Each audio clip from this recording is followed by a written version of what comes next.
The screech of tires on gravel was the last sound Emma heard before watching her husband's Mercedes disappear into the desert darkness, leaving her standing alone under the flickering, fluorescent lights of a gas station that looked like it hadn't seen a customer in days. 8 months pregnant, her water bottle empty, and her phone showing no signal.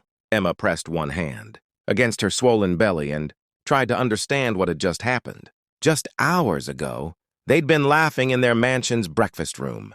Now, Marcus had actually left her here, abandoned her in the middle of nowhere, because she'd asked him to slow down on the mountain road. "You're always complaining," he'd sneered, pulling over at this desolate stop. "Maybe some time alone will teach you to appreciate what you have." Emma's legs trembled as reality set in. The baby kicked hard, as if sensing her panic. She looked around the abandoned gas station, its windows dark except for one dim light in what appeared to be a convenience store. The desert stretched endlessly in every direction, and the sunset painted the sky in shades of orange and red that would have been beautiful if she wasn't so terrified. The convenience store door chimed as she pushed it open. Behind the counter sat an elderly woman with silver hair pulled back in a bun, wearing a faded blue cardigan despite the heat. Her weathered face looked up from a crossword puzzle, and her expression shifted from surprise to concern in an instant. "Honey, are you all right?"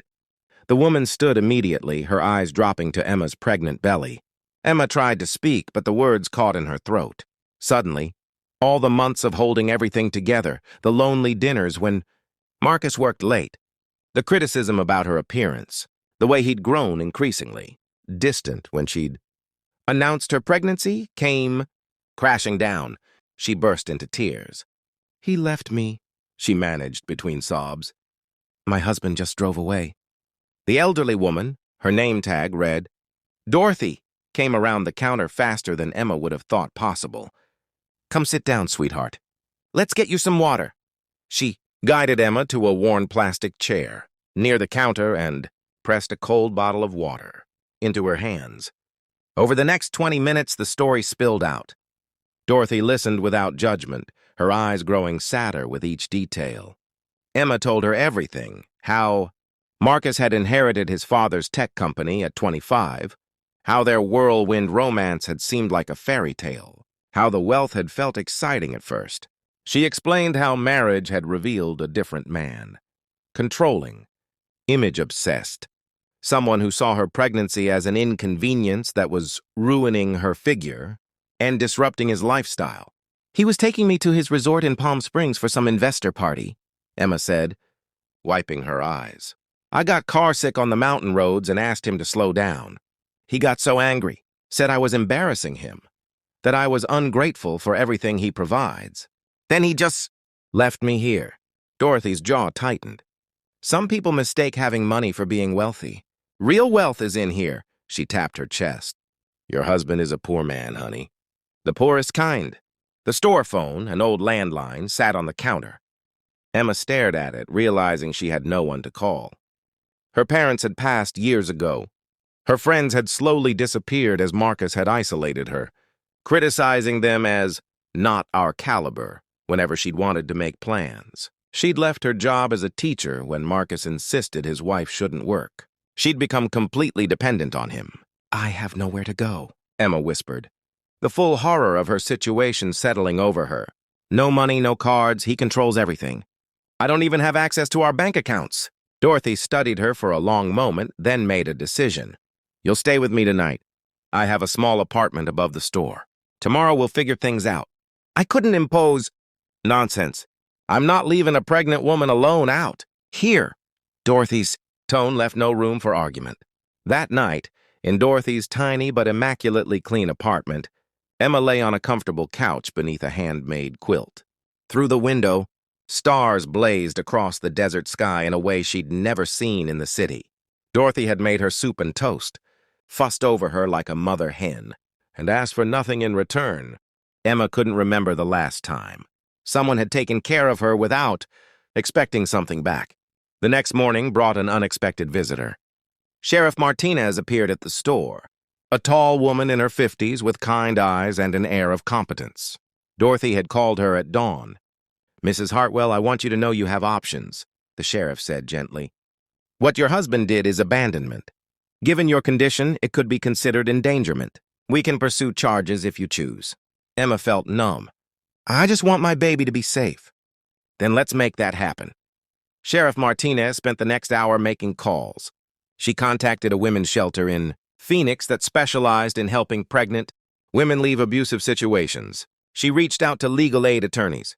She documented everything for Emma's protection. By afternoon, a plan had formed.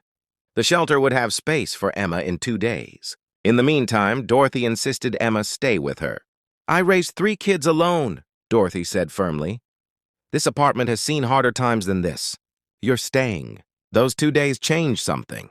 Fundamental in Emma. Dorothy ran the gas station alone.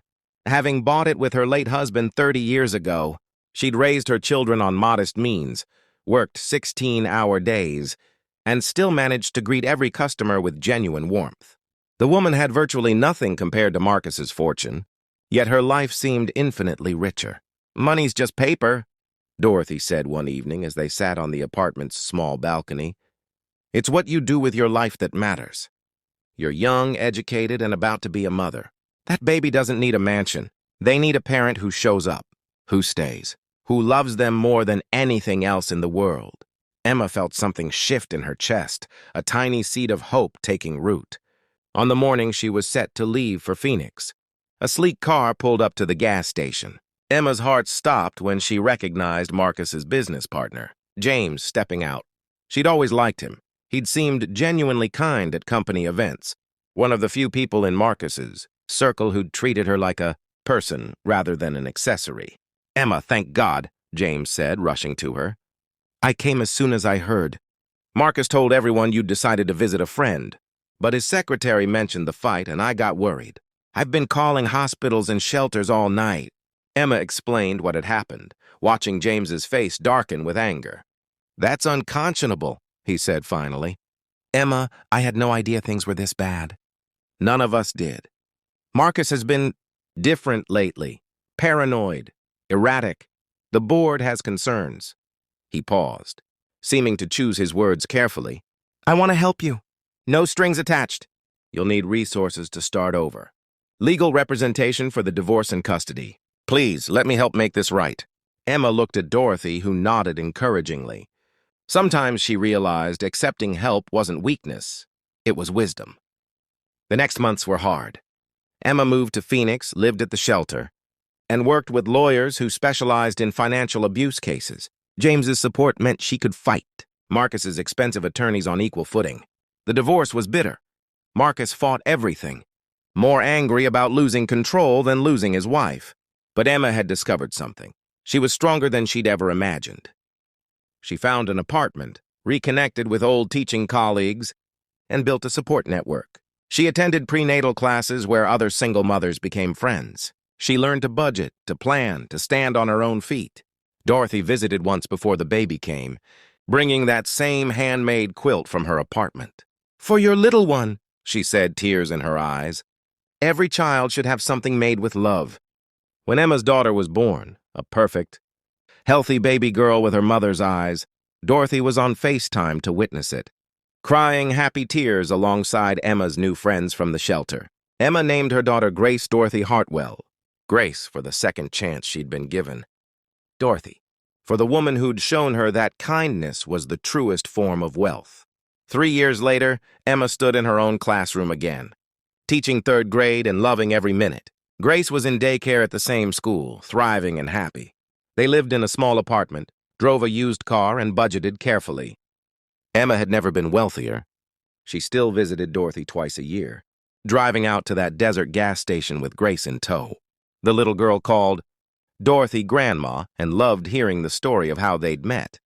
Marcus had tried to maintain joint custody at first, but his interest had waned when he realized fatherhood required actual effort. He sent child support, court-ordered, and meticulously tracked, but rarely visited. He'd remarried within a year, was already divorced again, and from what Emma heard was as miserable as ever. Emma felt nothing but pity for him. He'd had everything and understood nothing. He'd owned a mansion but had never built a home. He'd had money but had been spiritually bankrupt.